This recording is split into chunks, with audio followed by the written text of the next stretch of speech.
If you love your baseball, you'll love the sound of that. And a lot of us here in New Zealand do, including myself. It is 11:03 here at New Zealand time, and as March returns to April, that means the Major League Baseball season is nearly upon us. In fact, it starts this Friday.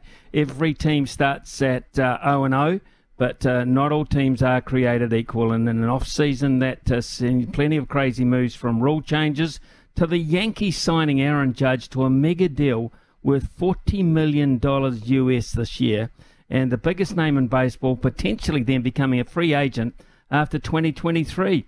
There's plenty of storylines to get our teeth into, and joining us now from Chicago is baseball commentator Sam Brief. Logan and I are going to quiz him to death on what's coming up so far.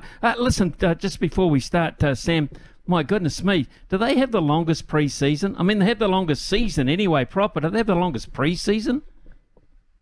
Yeah, it's unbelievable, Ian, and great to meet you and Logan. Hey, the season sort of starts in February. That's when pitchers and catchers report to spring training. And then the World Series can end as late as the first week of November. So it's a practical year of baseball. But if you love baseball, it's worth it. Cool. Okay. Well, if you love the Houston Astros, of course, you're still celebrating after them winning the World Series last year. But have they made enough moves in the off-season to suggest they could go for another run this year? So when you talk moves in the off-season, honestly, it's a net negative for them. They lost Justin Verlander, their ace, to free agency. Jose Altuve broke his thumb during the World Baseball Classic, so he's out at least to start the season. But the Astros do have enough just on their roster to win it again. I mean, this is one of the most loaded teams in baseball. They've lost plenty over the years, but they just keep reloading. Framber Valdez, Christian Javier load their pitching staff, and then they've got all the great names that they've had over the years, Yordan Alvarez, Alex Bregman, and the like. So I say yes, they're instant favorites to repeat, even though they've lost a bit. For Verlander, tell us about this move for him at the age of 40 to the Mets. Yeah, he's getting old, but he's still Justin Verlander, and now he gets to pitch in the bright lights of New York, right? He's done Detroit, he's done Houston, but now to New York City, and he goes actually back with his former teammate, Max Scherzer. They were on some really good Detroit Tigers squads in the mid-2000s. Now they're teammates again as a couple old dudes in Queens, New York. And he pretty much replaces Jacob deGrom, ace pitcher who the Mets lost to Texas. So sort of a whole musical chairs of pitching, really good pitching. And we'll see how Verlander looks in the bright lights. Hey, Sam, it's Logan here. When you talk about big-name players making big money, right, Ohtani is we liken him these days to a modern-day Babe Ruth with the way he can both pitch and hit. With him potentially being in his last year with the Angels, could become a free agent at the end of this season. How big of a frenzy could that be for his signature? It's going to be an insane frenzy, Logan. I mean, you mentioned how he is like the modern day Babe Ruth, but Babe Ruth played in a totally different era where it was easier to do that. And you had other guys who were trying to do it, not as well, but they were pitching and hitting. Ohtani now is doing it at an unbelievable level on an international stage. So the frenzy will be wild. But as is always the case with every sport in every country, money talks. And teams like the New York Yankees have money. So my money's on the Yankees or the Dodgers. They've got money too. But at the end of the day, that I think will talk the most. But listen, Ohtani's a guy who wants to compete. I mean, we just saw him win the World Baseball Classic with Japan, and he got a taste of what it's like, right, to win on the international stage. So I think he wants to go to a winner, and both the Dodgers and the Yankees are winners, while the Angels certainly are not. Yeah, that in the World Baseball Classic, like that was a weird one, having Ohtani versus Mike Trout there playing for the USA, now being teammates again. What chance do they have of taking out the AL West? None. I'll say maybe 1%. I mean, this Angels team just isn't that good. I mean, they've proven time and time again that it doesn't matter if you've got Trout and Ohtani. That doesn't win games. I mean, this is a different sport, right? It's not like a sport like basketball, where you can rely on a player like Michael Jordan or LeBron James, and you can do whatever you want if you've got that one dude. Ohtani and Trout alone won't win it. And we just talked about the Astros, how loaded they are. The Seattle Mariners are a really solid young team. So the AL West is one of the best divisions in baseball. The Angels are interesting because they have Ohtani and Trout, but they're not a contender just because of those two. Sam, can you tell us about the rule changes this season, including pitch clocks, larger bases, and one of my bugbears too, limits on defensive shifts? Let's start with the first thing. How do you think the teams are going to adapt to a requirement of having two infielders on either side of second base? It's sort of reverting, Ian, to the way the game used to be played, just without a rule in place, right? Where you couldn't have a shortstop playing in right field or a second baseman playing over by third base just because the hitter has those tendencies. So I think the game is going to mirror what you might have seen in, let's say, 1995, right, before analytics took over and the shift became the norm. I think teams will try to find creative workarounds. We saw in spring training, one of my favorites was when you have the shortstop do a running start and try to actually start once the ball is released from the pitcher's hand, you can cross over second base. So we've seen that a few times, but I think for the most part, it's just going to revert to normalcy. And frankly, I'm a fan of it. Sounds like you're a fan of it too. And it'll be better for the game. Of course, I think one complaint that people might have about baseball is that the games can take too long. Sometimes they take 3.5 hours. Now that the bringing in this pitch clock, we're seeing sometimes up to an hour being shaved off those game times. What are your impressions of the pitch clock system so far from what you saw from spring training?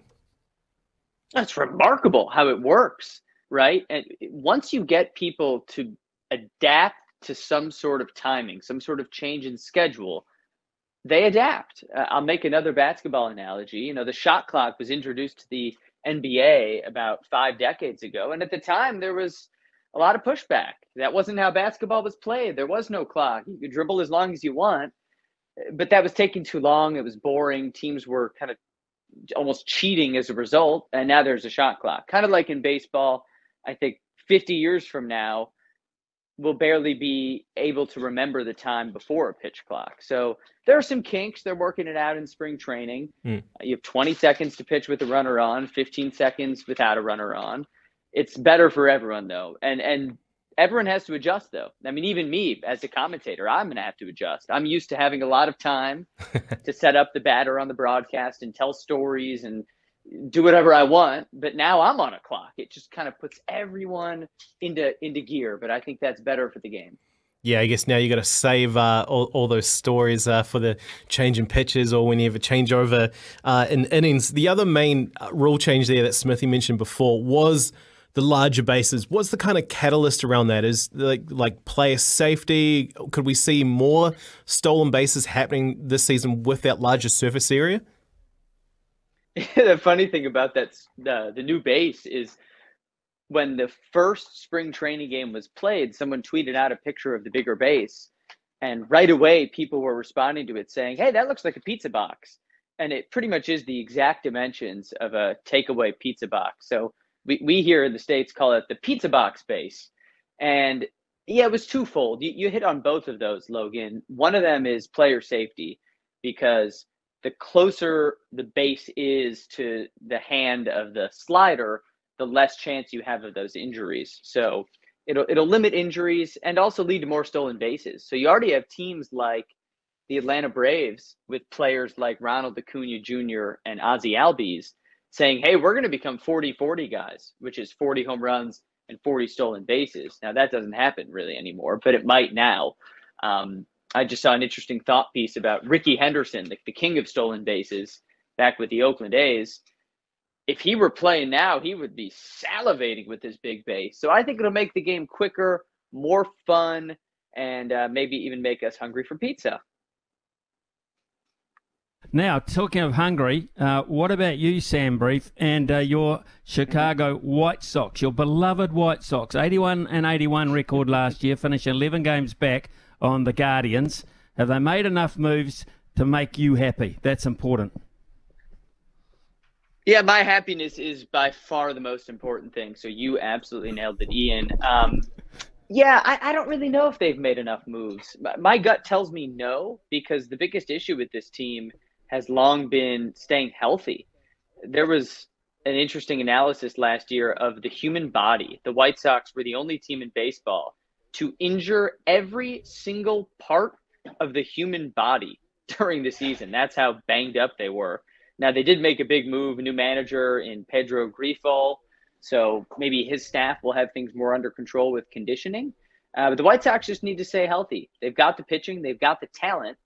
That talent just hasn't come together. Now, they should be better than 81 and 81, which is laughably mediocre, but I'm not sure that this is a World Series contender. That being said, I'm a pretty happy guy, so I guess I'll be happy nonetheless.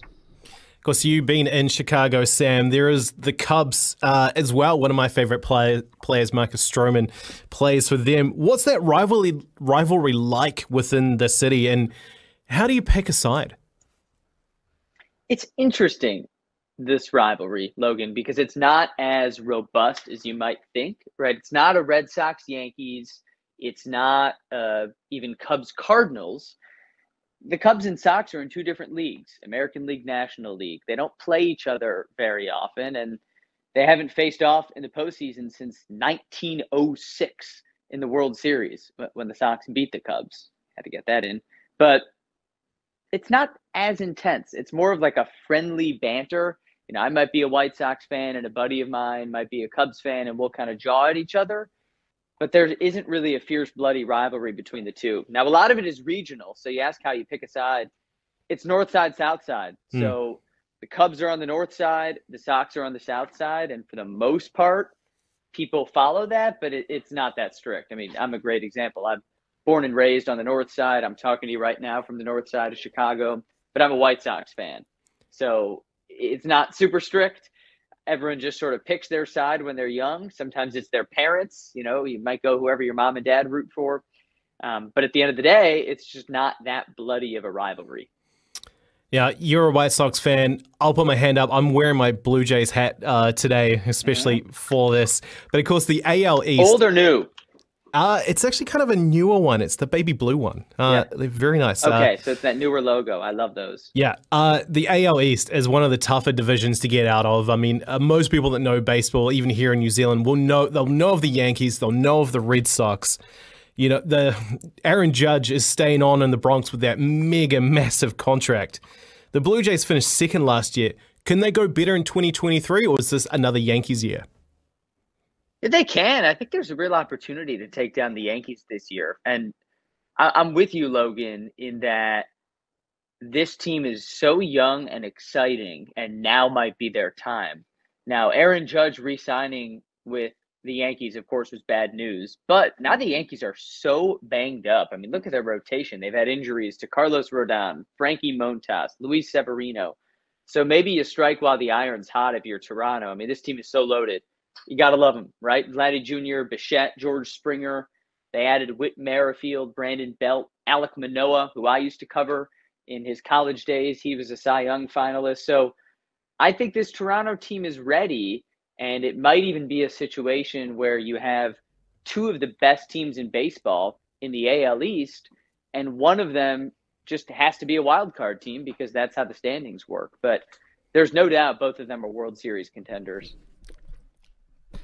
Sam, how about the Giants? They had a crack at Aaron Judge, missed out, as we know that. Struggling to find a real face of the franchise since the retirement of Buster Posey. Where are they at, the Giants? They're pretty much the same spot, Ian, that they were last year, because you swing and miss on Judge. They swung and hit for a moment on Carlos Correa, but then let him go off and flirt with the Mets, and then they let him go off to the Twins. But the Giants have pretty much been static. They're a good team. I mean, they could easily be in the playoffs. They've got Mike Yastrzemski, who's the Hall of Famer Carl Yastrzemski's grandson, Logan Webb. They still have old reliable Brandon Crawford at short. So it's a good team, but I don't really think it's a great team. So I'd be pleasantly surprised if we see them still playing around late October. We've been speaking with Sam Brief, baseball commentator. Sam, last question before we let you go. You've recently returned back from your time in Australia commentating for the Brisbane Bandits. You get to watch a lot of baseball. What do you make of the quality being played on this side of the world compared to, say, like the minor leagues in America? Oh, it's right there. It's right there. And I think a lot of diehard American fans would be pleasantly surprised if you make a trip over to Australia and New Zealand, of course, in Auckland, to watch ABL baseball. I mean, it's some of the top prospects in minor league baseball. Like, we had Bob Moore, former second-round pick with the Brewers, come over. Former major league talent comes over and plays baseball in the ABL. And frankly, and we just saw it because Australia nearly made it to the semis of the WBC, Australian baseball players are some of the best, most athletic, most dedicated I saw in the world. So ABL baseball is legit, it's high level, and frankly, it's really fun. So I would say any American fan, if you can work the hours out, maybe get used to watching some games on demand, or maybe you're a funky sleeper, try to watch some ABL baseball next year, because the season works out perfectly November to February, which, as we covered, Ian, is the only time we don't play baseball here in America. So highly, highly recommend ABL. SENZ